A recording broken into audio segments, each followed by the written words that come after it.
Welcome to the deep dive.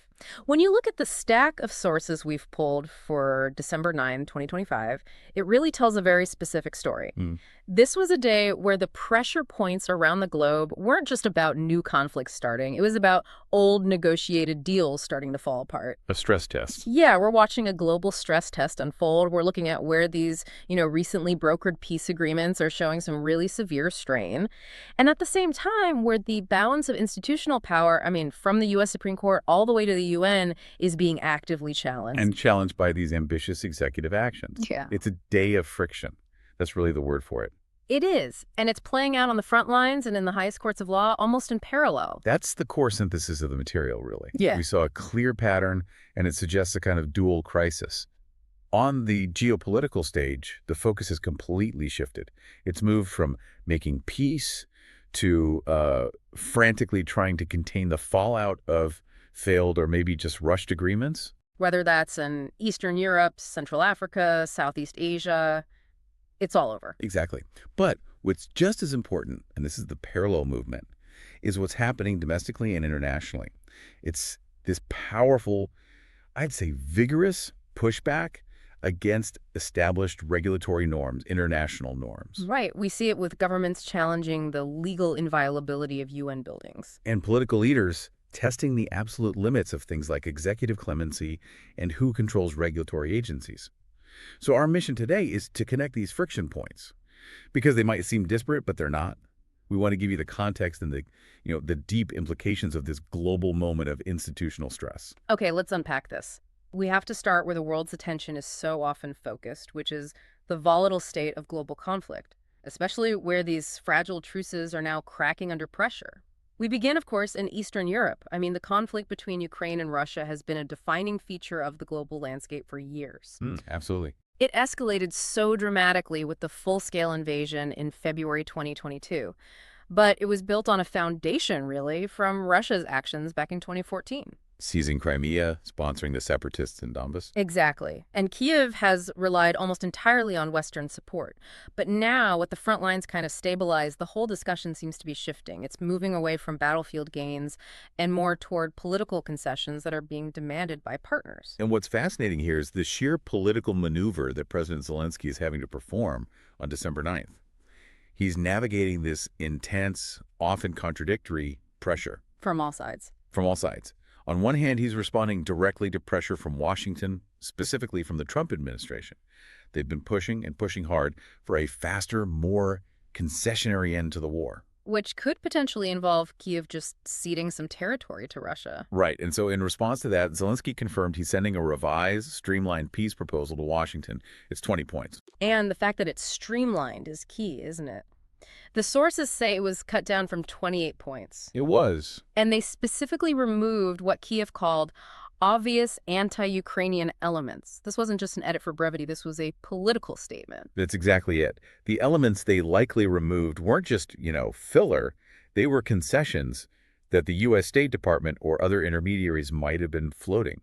Things like what? Things like immediate unconditional neutrality, or maybe a permanent waiver of NATO membership, or agreeing to ceasefire lines that, in effect, would legitimize the Russian occupation of the 2014 territory. So by removing those, Kyiv is signaling it's willing to talk. But only on its own terms of sovereignty. It's a very clear message.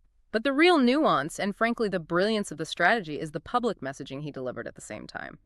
So while he's sending this olive branch to Washington, Zelensky was absolutely fierce in publicly restating a non-negotiable red line. He will not agree to give Russia any Ukrainian land. It's a deliberate, firm counter-message to Washington's perceived desire for some kind of territorial carve-up.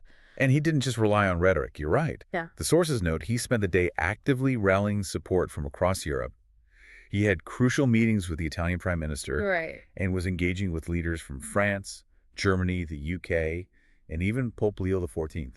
That move is so calculated. It's a strategy to build a robust, united European counterweight to Washington's push for what Kyiv sees as, painful or premature concessions. Strategically suicidal, even. So if you're listening to this, the implications are profoundly structural. First, the domestic resistance in Kyiv to any territorial concessions remains just overwhelming. It does.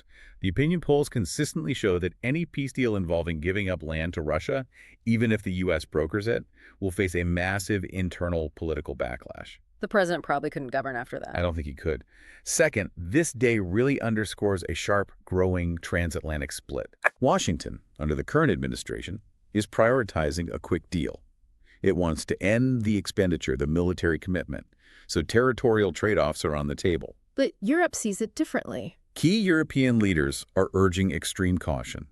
Their consensus is that a settlement must not be seen to reward Russian aggression. Because that would undermine the entire post-Cold War principle of European security. And it would set a terrible precedent for other authoritarian powers. And we have to connect this tension directly to the human cost. The humanitarian agencies are, they're sounding alarm bells. As winter really tightens its grip across the front lines, and, international funding for support services is waning. Delays in finding a durable peace will just deepen the civilian suffering dramatically. But here's the caution that experts are emphasizing. The quality of the peace matters more than the speed. A rush deal could be worse. Much worse. A rush deal that's seen as fundamentally unfair to Ukraine, one that rewards aggression, could collapse very, very rapidly.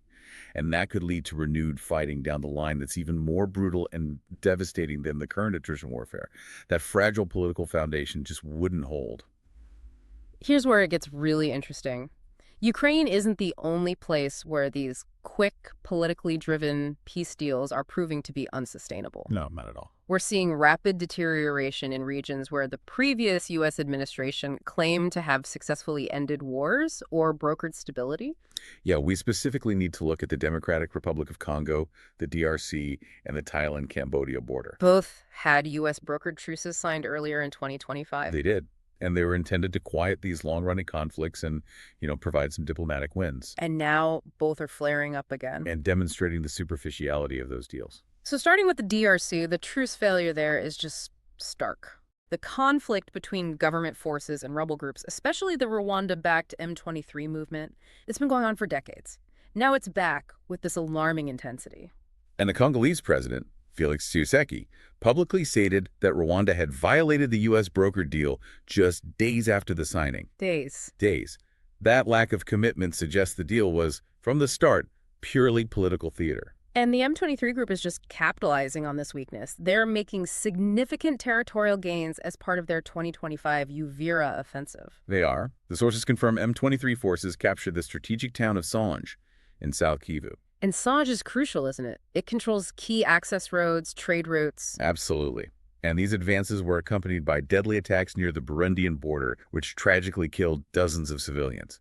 The capture of Sange isn't just a military point on a map. No, it's a mass displacement trigger. Exactly. The regional and global implications here just cannot be overstated. Renewed conflict threatens to worsen what is already one of the world's largest displacement crises. With millions already internally displaced or seeking refuge in neighboring states, it's catastrophic. And beyond the human suffering, the conflict zone in eastern DRC is vital to global supplies of critical minerals. Particularly cobalt. Right, which is essential for EV batteries, for all our technology. So instability here sends immediate, tangible economic shockwaves around the globe. Absolutely. And we see a similar return to violence in Southeast Asia, along the 817-kilometer Thailand-Cambodia border. This is a dispute with very deep historical roots. It is. It centers on these border demarcation issues and the control of territories around ancient temple sites, most famously Preah-Vihear. So the boundary has always been contentious, and it's often tied to nationalist pride, historical claims over UNESCO heritage zones. And this recent escalation, it wasn't just low-level skirmishing. No, we're talking artillery and airstrikes resuming along the frontier. The Royal Thai Air Force launched several airstrikes. And the civilian casualty count was tragically high. 9 civilians killed, 20 wounded, and on top of that, 3 Thai soldiers were killed in ground fighting. That is a rapid, dramatic escalation of violence. And then, of course, the inevitable blame game followed. Always does. Yeah. Cambodian officials blamed Bangkok for the escalation, but quickly said they were ready for talks at any time. Meanwhile, Thai leaders accused Cambodia of using landmines and vowed immediate military action to, I think the quote was, cripple the Cambodian military's capabilities. Yeah, that's not de-escalatory language. Not at all. And a prolonged conflict here risks far more than just casualties. It jeopardizes regional trade stability and severely impacts the vital tourism sectors of both nations. From flaring failed truces in Africa and Asia, we have to pivot south to Yemen. A nation where years of conflict have created these deep internal fracture lines. And now, that fragmentation is dramatically reshaping the political map entirely. Yemen's conflict is notoriously complex. Yeah. Initially, it was the Houthis against the internationally recognized Saudi-backed government. But the anti-Houthi coalition itself just fractured years ago. It did. And in the south, you have the UAE-backed Southern Transitional Council, or STC. They demand autonomy or even outright independence for the region of the former South Yemen. The country that existed before the 1990 unification. That's the one. In early December, the STC launched this decisive military campaign called Operation Promising Future. And by December 9th, their claims of success were enormous. They were. Senior STC leaders told news agencies that their forces had extended their presence in all southern provinces. Which effectively means they're claiming authority over 8 governorates under the banner of their southern armed forces. And this acquisition includes hugely significant strategic sites, Critically, the STC claims control of the interim capital, Aden. including the presidential palace. And sources suggest that Saudi troops quietly ceded control of it rather than risk a direct confrontation. But even more significant globally is the reported seizure of the strategic island of Perim. Which is located right in the Bab el-Mandeb Strait. Okay, hold on. Let's unpack the Bab el-Mandeb Strait for people. This is one of the world's most crucial shipping choke points. It links the Red Sea and the Indian Ocean. That's right. What does the STC controlling Perim Island mean in terms of pure leverage? Well, it dramatically shifts the balance of regional power. Seizing Perim gives the STC a strategic asset. It's leverage over a crucial global shipping lane. So this isn't just about territory. No, it gives them a seat at any future peace negotiations far out of proportion to their size. And it complicates naval security for all the major powers operating in that region. And for Southern supporters, this movement is a clear, decisive step towards self-determination. It's a callback to that pre-1990 political structure. It is. But for the internationally recognized government and broader peace efforts, this is just pure fragmentation. It seriously complicates any future attempt at a nationwide settlement with the Houthis in the north. Of course, you can't negotiate a unified state when half the country is controlled by a determined separatist group. And the humanitarian implications are just dire. They are. When you have rival authorities competing fiercely over critical resources, oil facilities, customs revenues, the ports used for importing aid, It's going to disrupt aid flows. inevitably. It'll deepen the economic collapse and threaten the ability of any authority to import essential food supplies, endangering millions of civilians who are already on the brink. The quick fixes attempted in other regions have failed. In Yemen, the ground is literally breaking apart. That struggle over international norms finds its parallel in the institutions that are supposed to provide safety and stability. So moving from direct military conflict to this institutional friction, we shift focus to a really dramatic breach of established international norms in Jerusalem concerning UNRWA. This incident is a textbook example of a government challenging established international boundaries and legal protections. So UNRWA, the UN Agency for Palestinian Refugees, has operated since 1949. Right. And while Israel banned the agency in 2024, the East Jerusalem compound remained legally protected UN property. Shielded by international conventions. Specifically, the Convention on the Privileges and Immunities of the United Nations.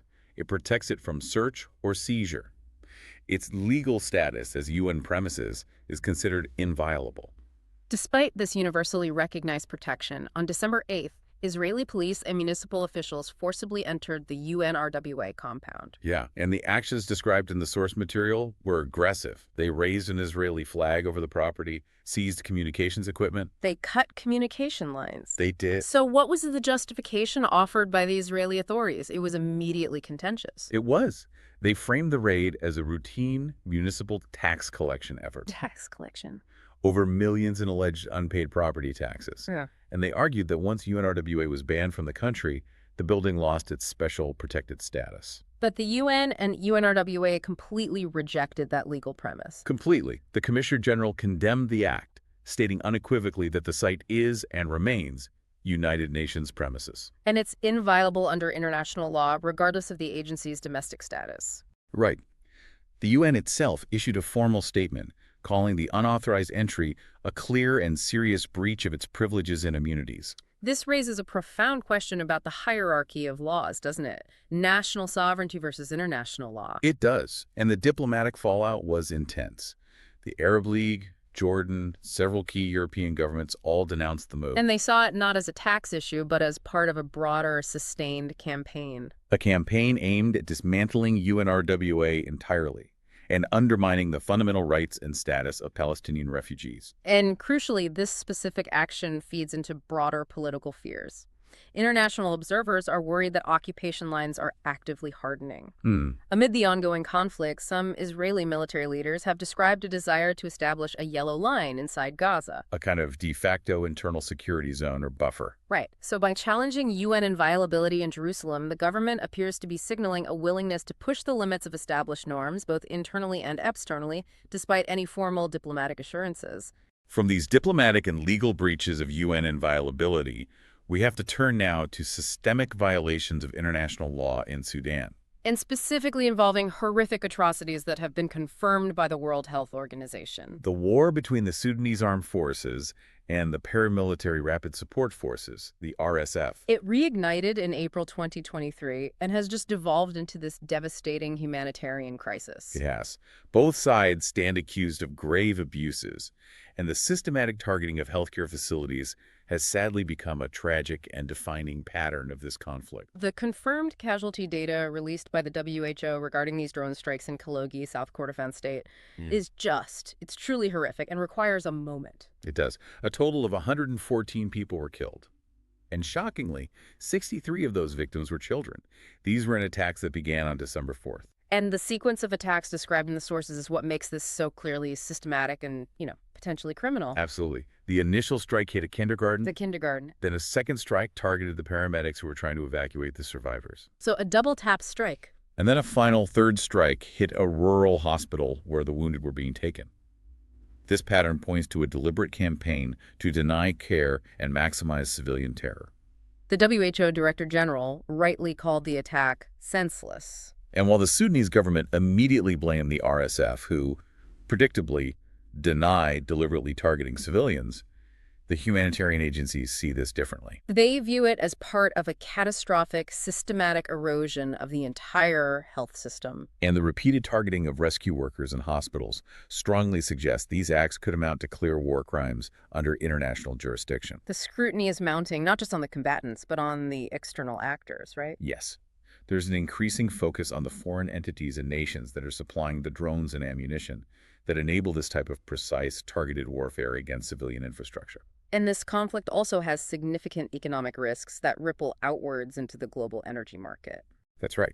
The RSF's claim that it has successfully seized the strategic Heglig oil facility that underscores the potential for massive disruption to oil flow between Sudan and South Sudan. A cut in vital revenue for both states would just severely complicate regional stability and any economic recovery efforts. And it illustrates how even these localized atrocities can have macro-level implications for energy security. Shifting gears, but staying firmly rooted in these institutional challenges, we move to a fascinating and, frankly, bizarre incident in Eastern Europe. It is bizarre. What Lithuania is calling a sophisticated hybrid attack involving Belarus, smuggling, and weather balloons. What's unique about this is the sort of low-tech nature of the escalation. Lithuania is a staunch NATO member, and it has extremely tense relations with neighboring Belarus. Which is closely aligned with Russia. Very closely. And Belarus has previously engaged in these high-profile hybrid attacks, like weaponizing migrants and launching cyber attacks against Lithuanian infrastructure. And this crisis prompted Lithuania to declare a nationwide state of emergency. It did. The repeated airspace violations are caused by meteorological or weather balloons launched from Belarus and used by sophisticated smuggling rings to move contraband cigarettes. And if you're listening to this, you might be thinking, balloons, cigarettes. How is that a state of emergency? Exactly. But that's the crucial detail that elevates this from a simple customs issue to a national security threat. The disruption data is massive, The balloons forced Vilnius International Airport to shut down multiple times. totaling over 60 hours of closures. 60 hours. That affected approximately 51,000 passengers and 350 flights. So Lithuania is absolutely framing this as part of a broader, potentially coordinated hybrid campaign, likely with Russian intelligence support. Let's explain the strategic function of this seemingly trivial action. This isn't just about illicit commerce. No. Analysts view this as a low-cost, low-risk way for Belarus to clutter NATO airspace. And it forces Lithuania to expend valuable military resources, air patrols, radar monitoring, recovery teams. And it tests their air defense response times. So essentially, they're normalizing low-level, technically non-military escalation on the sensitive NATO-Russia border. Exactly. The emergency status grants the Lithuanian military these expanded powers: stop and search authority, movement restriction, the ability to detain suspected foreign agents or smugglers. They're treating this like a military encroachment, not just smuggling. Right. And the European Commission has backed Lithuania, calling the actions completely unacceptable. Which signals that Brussels views this as a serious political provocation designed to sow chaos and undermine public confidence. That struggle over international norms finds its exact parallel in the U.S., where battles over domestic institutional power are reaching a fever pitch. We turn now to three major institutional battles playing out in U.S. courts, and they're all centered on the balance of power between the executive branch and established legal and regulatory norms. Let's start with the Supreme Court, which appears poised to dramatically reshape the independence of federal regulatory agencies. This goes to the foundation of modern American governance, what they call administrative law. We're talking about the independence of these multi-member commissions, like the Federal Trade Commission, the FTC, Which handles antitrust and consumer protection. or the Securities and Exchange Commission, the SEC, which governs financial markets. And the Federal Energy Regulatory Commission, FERC, which oversees energy policy. For nearly a century, these agencies have been designed to be insulated from direct political pressure. Because their leaders could only be removed for cause. Okay, let's break down for cause. What does that mean in practical terms for you, the listener? Well, think of it like a tenured position versus a standard political appointment. A political appointee serves at will. So the president can fire them instantly for any reason or no reason at all. Right. But a regulator appointed for cause can only be removed for specific failings, like malfeasance, neglect of duty, or proven inefficiency. It shields them from presidential policy shifts. And ensures they enforce the law consistently, regardless of who is in the White House. The current case stems from President Trump's firing of an FTC commissioner who opposed his deregulatory agenda. And in the oral arguments before the Supreme Court, the sources indicate a majority of justices signaled they are highly open to ruling that the president can dismiss FTC commissioners without having to show good cause. This would effectively end that century-old structural independence. It would.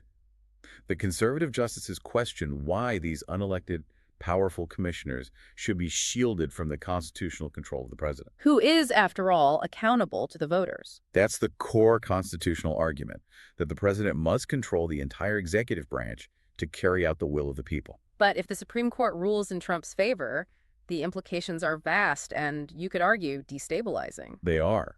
It would set a clear precedent allowing presidents to remove members of virtually any multi-member regulatory board, including the SEC, which governs trillions of dollars in financial markets. Or FERC, which decides pipeline and energy policy, all at will. And critics are sounding the alarm. They're warning this will lead to intense regulatory whiplash. Imagine an FTC that suddenly pivots its entire antitrust strategy every 4 to 8 years based on the White House's political goals. It risks politicizing oversight on everything from big tech to consumer protection. Supporters, on the other hand, argue this simply increases democratic accountability. And ensures agencies reflect the goals of the winning administration. But it is a foundational challenge to the stability of the American regulatory state. So the Supreme Court is looking to increase executive power over regulation.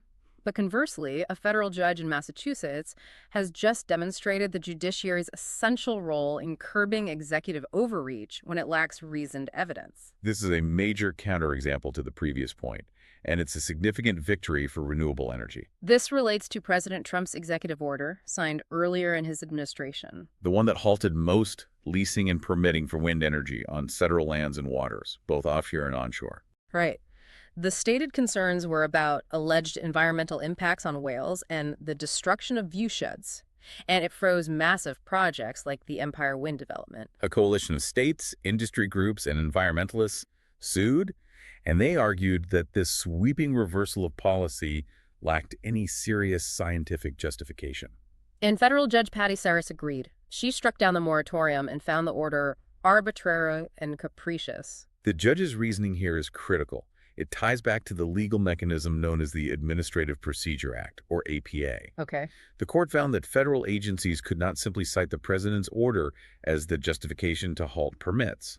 The APA requires them to supply their own detailed, reasoned analysis and evidence to back up the action. And in this case, they just failed to provide the evidence that supported the sweeping halt to projects. Exactly. The rule of law requires more than just a presidential signature to overturn long-standing policy. This ruling is a major shot in the arm for renewable energy companies, for coastal states, for labor unions. It revives billions in investment, specifically for projects like Empire Wind off the Northeast coast. And it brings much-needed regulatory certainty back to a crucial economic sector that had been just stuck in limbo.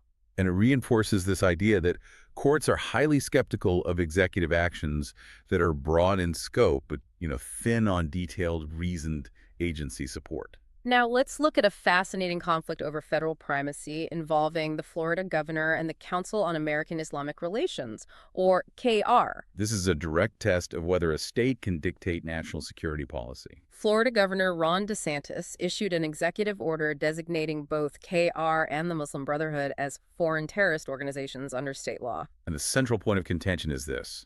KR has never been federally designated as a terrorist organization by the U.S. State Department or any federal agency. The response from KR's Florida chapter was immediate and fierce. It was. They vowed to file a lawsuit, calling the order unconstitutional and a smear campaign. And their central legal argument is rooted in this concept of federal primacy. Right. The state of Florida lacks the legal or constitutional authority to contradict the federal government's national security designations, which fall under the purview of foreign policy. The debate here is extremely polarized. Supporters of DeSantis applaud the move. They argue that states must take a tough stance against extremism. Especially when they perceive Washington as failing to do so. They frame it as protecting state residents. But civil rights advocates warn that the order stigmatizes an entire community and invites selective enforcement against a disfavored nonprofit. And it sets a really troubling precedent. If the state can unilaterally designate a domestic advocacy group as a terrorist organization, it could be used to target any controversial advocacy group, which would fundamentally chill First Amendment protections. So the case ultimately hinges on two things: federal supremacy over national security matters, and First Amendment protections for controversial advocacy. And if the courts allow Florida's state designation to stand, it risks creating this dangerous, conflicting patchwork of state terrorism lists. It would complicate law enforcement and commercial relations all across the country. And that chaos is precisely what the federal system is designed to prevent. Finally, in this section, we see a dramatic global example of how the U.S. president's power of clemency can be immediately undermined by foreign institutional accountability. This one involves the former Honduran president, Juan Orlando Hernandez. Right. Hernandez was convicted in the U.S. on drug trafficking charges and sentenced to 45 years. It was a massive symbolic win for U.S. anti-corruption efforts in Central America. It was. But then President Trump granted Hernandez a full presidential pardon in late 2025, which led to his immediate release from U.S. prison. That pardon sparked intense international outrage among anti-corruption activists. They saw Washington undermining its own rhetoric. But Honduras itself moved quickly to reassert its local authority and accountability. How did they do that? On December 9th, Honduras's Attorney General issued an international arrest warrant for Hernandez. Okay, but on what grounds? And this is crucial. The warrant was on entirely new charges: money laundering and fraud. So not the same charges he was pardoned for in the U.S.? Not at all. It stems from an alleged scheme to divert public funds for his 2013 presidential campaign. And they immediately asked Interpol to help detain him if he tries to return to Honduras or travels abroad. This is a perfect example of institutional collision. U.S. presidential clemency in one jurisdiction is colliding head-on with ongoing local legal processes in another. It shows that while executive power can erase a conviction in one country, It cannot erase the pursuit of justice in another. Precisely. And for Hondurans, this warrant signals that local institutions are fighting to reassert accountability against entrenched corruption and impunity. Even when the subject is granted political cover by a powerful foreign ally, it is a vital moment of reassertion of national sovereignty in the fight against crime. Let's shift our lens now to macro global trends, starting with the economy and the highly anticipated action from the U.S. Federal Reserve. This signals a massive pivot in monetary policy. This is a significant moment. After aggressively raising rates in 2022 and 2023 to combat soaring inflation, and then holding borrowing costs at these elevated levels for a long period. The Fed is widely expected to pivot toward easing. That's right. The sources confirm the Fed is likely to lower borrowing costs this week, for the first time in this phase of the economic cycle. And we're talking about an expected modest reduction, probably 0.25 percentage point in the benchmark federal funds rate. And this comes despite policymakers remaining extremely cautious. Inflation is still proving stubborn, especially for services like healthcare and insurance, and wage growth hasn't fully cooled yet. So what does this mean for the global economy, and especially for you as a consumer or investor? It means relief. Lower rates could alleviate intense pressure on crucial sectors, especially housing affordability, where high mortgage rates have just frozen the market for years. It also helps the auto loan market, relieves corporate debt refinancing pressure. And supports broader business investment, which is what drives job creation. But the political backdrop is tense, isn't it? The timing of this cut is highly political. Very. Traders are highly divided over how many cuts will follow in 2026. If the Fed moves too slowly, it risks unnecessarily triggering a recession. But if they move too fast, inflation could rebound, undermining years of painful policy. And this uncertainty will define the political and economic strategy of the Trump administration moving forward. It speaks to the Fed's primary dilemma, achieving a true soft landing. Where inflation returns to target without crashing the job market. It's incredibly difficult, especially when you're faced with persistent service inflation that is just less sensitive to interest rates than manufactured goods. From the economy, we turn to the climate, where we have a major, symbolic, and deeply concerning milestone breach, according to the EU's Copernicus Climate Change Service. This data is truly sobering. The entire global ambition of the 2015 Paris Agreement was to limit long-term warming to well below 2 degrees Celsius, and ideally to that symbolic threshold of 1.5 degrees C above pre-industrial levels. To avoid the worst impacts. Exactly. And Copernicus reported that 2025 is virtually certain to be the second or third warmest year on record globally. But the real threshold moment is the long-term average. Right. From January to November 2025, global temperatures averaged 1.48 degrees C above pre-industrial levels. Which is very close. It is. And here's the critical finding. The three-year average for 2023 through 2025 is expected to exceed the 1.5 degrees C symbolic threshold for the first time ever. So what does that mean? Is the Paris Agreement dead? Well, scientists stress that it does not mean the Paris Agreement is technically dead, as that threshold refers to long-term average stability.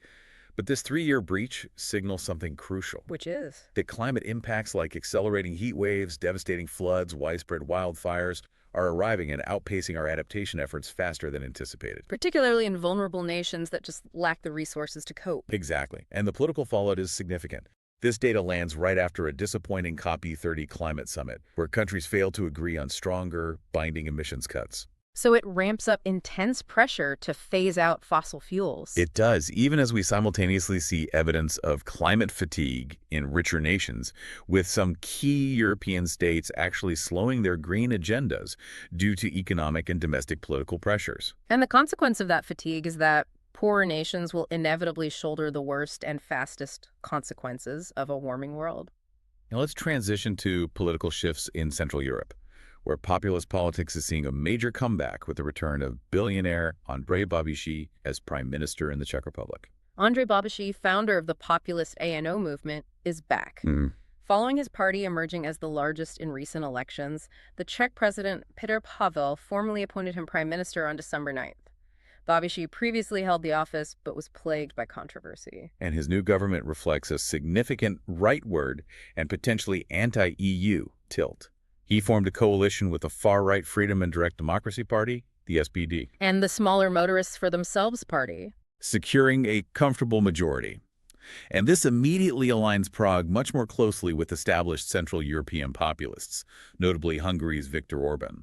So what policy direction has Bobby signaled? He is signaling a clear move away from the current European consensus. Specifically, he plans to scale back Prague's robust military and financial support for Ukraine. He could potentially end the Czech-led ammunition procurement initiative that was so critical to Kiev. He could. He also plans to oppose key parts of the EU Green Deal and the recent EU Migration Pact, aiming to roll back what he calls unnecessary bureaucracy from Brussels. And what about the business ethics angle?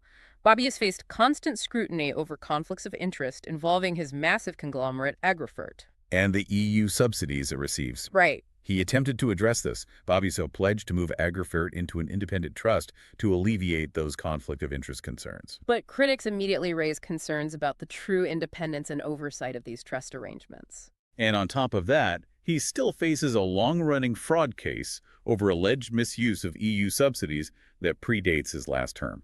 So for Brussels, another skeptical and powerful government in the bloc is a serious problem. A very serious problem.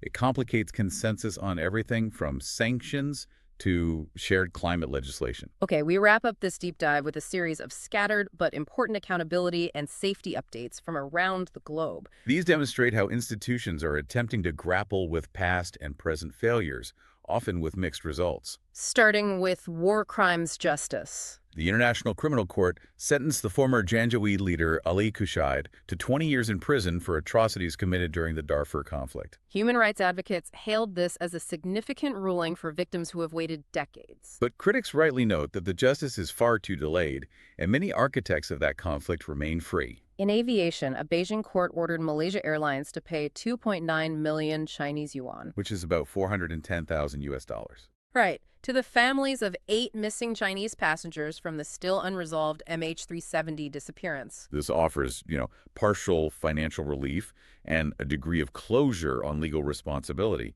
even if the mystery of the plane itself remains intact. On institutional accountability within the U.S. Catholic Church, the Archdiocese of New York announced the creation of a massive $300 million fund. This fund is designed to compensate victims of sexual abuse who have sued the church. It's a direct and costly response to intense litigation pressure and state legislation that open new windows for legal action. It's an ongoing, expensive reckoning. Moving to urban safety in these rapidly growing megacities, we have the tragedy in Jakarta. A fire ripped through a 7-story office building associated with Terra Drone, killing at least 22 people, including a pregnant woman. And this tragedy is suspected to have been caused by a high-energy drone battery. It's renewing intense scrutiny of inadequate building codes, obstructed emergency exits, and the safe handling and storage of such powerful batteries in dense, high-rise urban environments. Safety issues also plagued India's largest airline, Indigo. Following a severe scheduling crisis and thousands of flight cancellations that compromised reliability, India's Directorate General of Civil Aviation ordered the airline to reduce its flights by 5%. That's a notable intervention. It prioritizes safety and reliability over aggressive expansion. And it demonstrates a regulator that's willing to forcefully intervene against a major carrier. In Nepal, the anti-graft body charged 55 individuals, including former ministers and officials, and a Chinese engineering company, with fraud related to inflated expenses in the construction of the Pokhara International Airport. This highlights attempts by local institutions to root out corruption that inflates costs and compromises the integrity of major, nationally significant infrastructure projects. And finally, a significant policy shift regarding children and technology.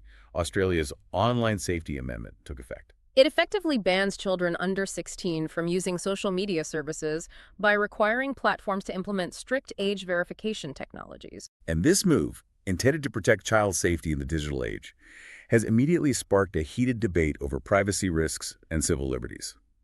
So, to synthesize the key dynamics we've explored across this deep dive, we've witnessed the dramatic failure of quick political fixes. Right.